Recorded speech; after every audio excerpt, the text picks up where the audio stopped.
இது என்னங்க கொடுமையாக இருக்குது, 3-4 பேர் கூட சேர்த்து சமைச்சிடலாம் போல். ஆனால் ஒரு ஆளுக்கு சமைக்கிறதுக்கு தான் ரொம்ப கஷ்டமாக இருக்குது. மெக்சிகோக்கு மூவ் ஆகியே ஒரு வாரம் தான் இருக்குது. ஆனால் டெய்லி ஏதாவது ஃப்ரிட்ஜில் வச்சு அடுத்த நாள் சூடு பண்ணி சாப்பிட்ற கதையாக தான் இருக்குது. எனக்கு மார்னிங் ஷிஃப்ட் சீக்கிரமாக ஸ்டார்ட் ஆயிரும். அதனால எனக்கு காலைல லஞ்சு ஸ்பெஷலாலாம் சமைக்க முடியல. ஏதாவது பிரெட்டு, கிரனோலா அந்த மாதிரியே சாப்பிட்டு போயிடுறேன். ஈவினிங் மேலே ஃப்ரீயாக இருக்கனால நைட் மட்டும் ஏதாவது ஸ்பெஷலாக செஞ்சு வச்சுட்டு அதையே நைட் டின்னருக்கும், அடுத்த நாள் நான் ஆஃபீஸ் போகிறதா இருந்தால் லஞ்சுக்கும் அதையே எடுத்துகிட்டு போயிடுவேன்.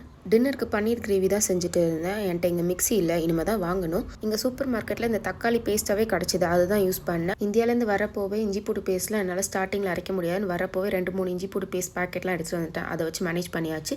இந்த ஸ்பைசஸ் ஆர்கனைசர் கூட நான் இந்தியாவிலேருந்து வரப்போவே தூக்கிட்டு வந்துட்டேன். எனக்கு வந்து இந்த மசாலாலாம் கொஞ்சம் ஆர்கனைஸ்டாக இருந்தால் பிடிக்கும், அதனால அதையும் தூக்கிட்டு வந்துட்டேன். இங்கே ஃபஸ்ட் டைம் பன்னீர் ட்ரை பண்ணுறேன், எப்படி வரப்போதோன்னு யோசிச்சுட்டே தான் பண்ணிட்டு இருந்தேன். அதே மாதிரியே பன்னீரில் மெல்ட் ஆக ஆரம்பிச்சிருச்சு. நான் கூட சீஸ் மாற்றி வாங்கிட்டேனோன்னு யோசித்தேன். அப்புறம் தான் எல்லோரும் சொல்கிறாங்க இங்கே பன்னீரெல்லாம் ஓவர் குக் பண்ணக்கூடாது, ஓவர் குக் பண்ணால் இந்த மாதிரி தான் மெல்ட் ஆயிருமா. பட் எப்படினாலும் டேஸ்ட் நல்லா தான் இருந்துச்சு.